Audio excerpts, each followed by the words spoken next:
Just a quick video. I'm going to run through what you need to do to get the information that you need and the numbers that you need in order to use our growth calculator effectively.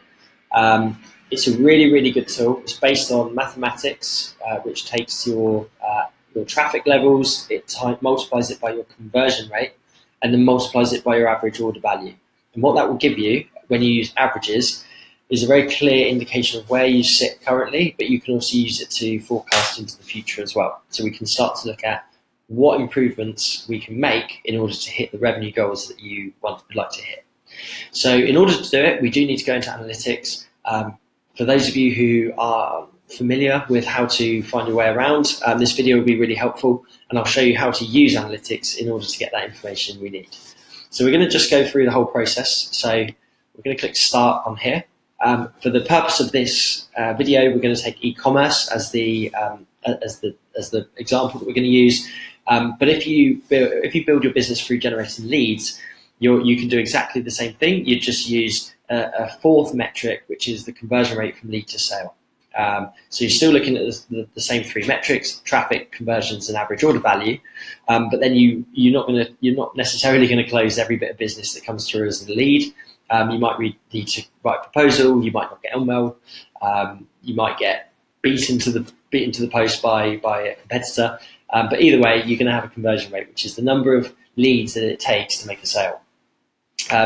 We're going to use the e-commerce example today because we can get all the information from analytics, whereas the lead to sale conversion rate is really down. It's a subjective or hopefully measured metric within your business that you can add on if you generate leads and need to close them. So let's click e-commerce, and then what we're going to do is select our industry. So for this example, there's a number of options here, but for this example, we're going to choose retail.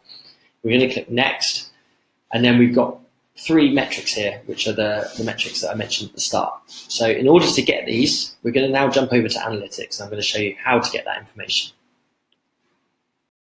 So this is the Google demo account. Clearly for this, we want to be using your own account so that we get realistic figures. But I'm going to take you through that whole process. So by default, we use sessions as opposed to users, but there are instances where you would use users as well. Sessions, the reason why we use sessions is because one user can have multiple sessions, whereas a user is a totally unique user. So a session could be if someone lands on your website, they see one of your products, they really like it, but they go away and they go and sleep on it, talk with a partner, or just go and check out the competition, and then they might return to your website and then make that purchase. So the single user has had two sessions before they've actually purchased the item from your business. Second to that, conversion rates on analytics are calculated based on sessions, not on users. But what it's going to give you is really, really clear baseline figures to base your growth calculator input on, and then we can start to model and forecast what the future looks like so that we can look to grow the revenue.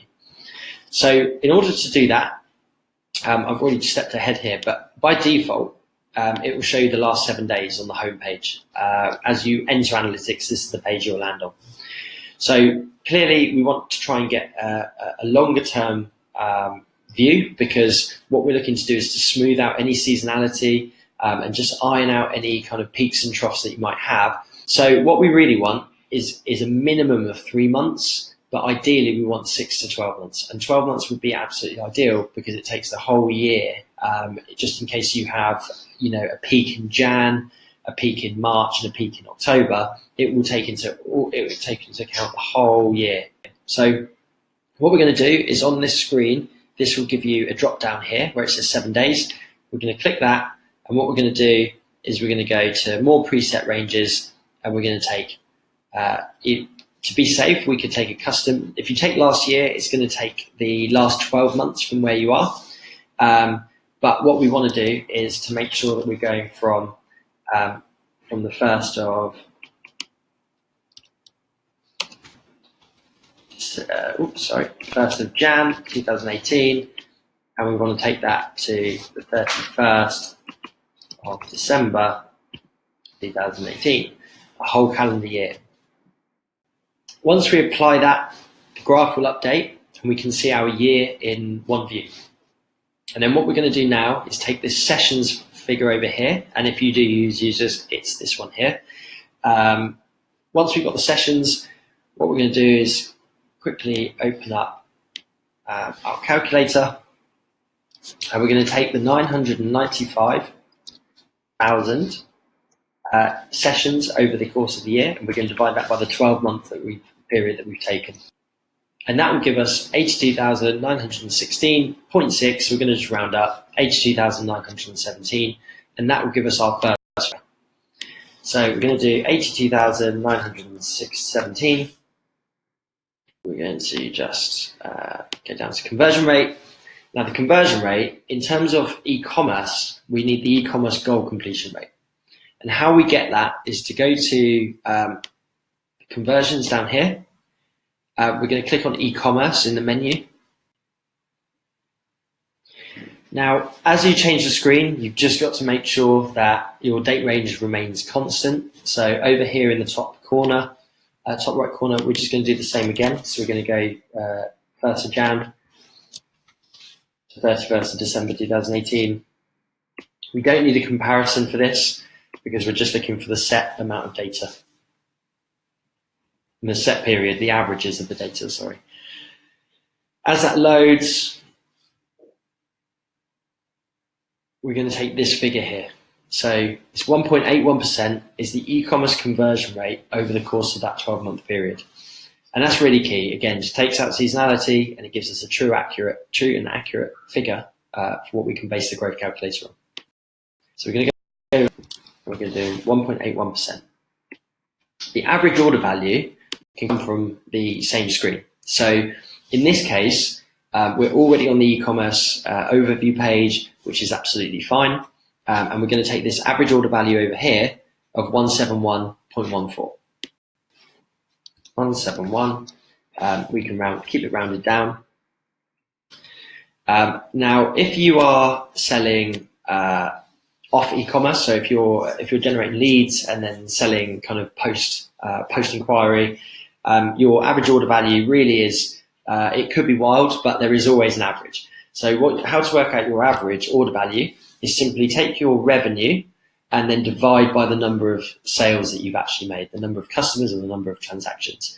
And what that will give you is the average order value for your business. Whether you sell £25,000 items or 25 pound items and under the same business, you're still going to get an average. And it's really important that we try and get as accurate as possible so that the tool can help us to forecast an accurate growth objective rather than just sort of putting a finger in the air. So go back to later. We're going to launch the calculation now. So as we land on this screen, we can see a nice graph, which is randomized. So don't sort of look at this as your growth and how it's grown over the time. It's more of a visualization. But over here on the right, we should see kind of an accurate figure based on those averages. And they are averages. It's not always going to be totally accurate. But based on averages, this is what you should be doing per month in terms of your e-commerce store, around 650,000. Obviously, we've taken the dollar amounts and we're just using pounds. In terms of the average order value, for example, it was $181. We're just going to assume it's pounds for this example. Now, what we're going to do is, by default, it chooses a growth conversion for you, growth objective for you. And what that will do is it shows you that we could increase our monthly revenue by just shy of 400,000 a month if we were to achieve these things. So if we were to achieve a growth from best part of 83,000 to 99,500 and increase our conversion rate from 1.81 to 3.81, so we're looking at a 20% increase in traffic and 110% increase in conversion rate. The total that we're going to add on to our business is £4.7 million, which is obviously a very nice, healthy amount to grow by. Your ambitions might be stronger, they might be less. But what we want to look for is we want to try and get to a figure that's accurate so that when we're looking at things like budgets and timeframes and competitiveness of industry, we're looking to try and get to a figure that will really give us something to work towards, but something, more importantly, something that's really, really, really defined. No watery goals, no fluffy goals where it's like increased sales or, we're gonna try and grow conversions. They don't have any kind of specific measurable goal attached to them. And this is the difference between the growth calculator and Zest Digital as a whole, is we try to make sure those objectives are super well defined so that we both know what the goal is and how we're going to get there.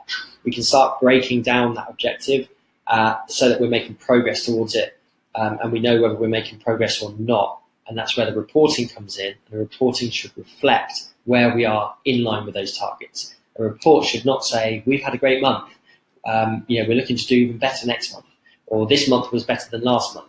It has to be based on the objectives that we set. So let's take these down to base level, and you can see that the graph updates so that we haven't made any growth, because if we keep doing the same thing, we should keep getting the same outcome. Now we're going to look at increasing traffic a bit more, but we're going to be a bit more reserved in terms of the conversion rate. So we're just going to take that up to 2. Let's give it 115. So, well, now we've set the growth calculator. We can set the term. The time frame at the bottom is really to give us an indication of whether we're going for a short, medium, or long-term goal, and we can slide this along based on what we're happy with and how short or long we want to go in terms of achieving the objectives we set out. Now, clearly, the bigger the objective and the bigger the ambition, the likelihood is that it's going to take a longer period of time. Typically, by default, we're looking at about a 12-month outlook, because we've taken the 12-month average in terms of the data. It's a nice, safe place to start. As you scroll down, it will give you your growth report, and in this case, we know that if we grow the number of sessions by 41% and the conversion rate by 11%, we're going to make 1.7 mil in terms of extra revenue, which is really, really healthy. And let's assume that that's the goal we want to take. From here, how we work is we would take that as the objectives. So we've got very, very clear, numerically accurate figures in terms of what we need to achieve. And we would take those, and then it's our job to break those down into key results and actions that we're going to take in order to achieve the 41%. So we're not just going to go out and say, yeah, we can grow by 41%. We're going to say, well, actually, we can use pay-per-click to grow by 25%, and then we're going to do the rest through SEO, and we're going to focus on these things. Similarly, with conversion rate, we know that if we need to get an 11% increase, we can look at what tests that we need to run on the website, whether that's product pages or kind of user experience as a whole, and we can try and break down that 11% into small improvements where we can see compounded effects. Now, we're trying to obviously reach the goal or surpass them, so it's really nice to have clear figures to know where we are, and for you as a customer to know how we work and to have that transparency, which is so missing in our industry. Having really, really clear and transparent goals that can be broken down. That's it. That's the growth calculator. That's how to get the figures that we need to succeed in creating you a proper growth plan. I hope it's been useful. If you have any questions, email me or get in touch with any of the team. You can email me on alex@zestdigital.com or give us a call on 01865 684 999, and we'd be more than happy to walk you through the process.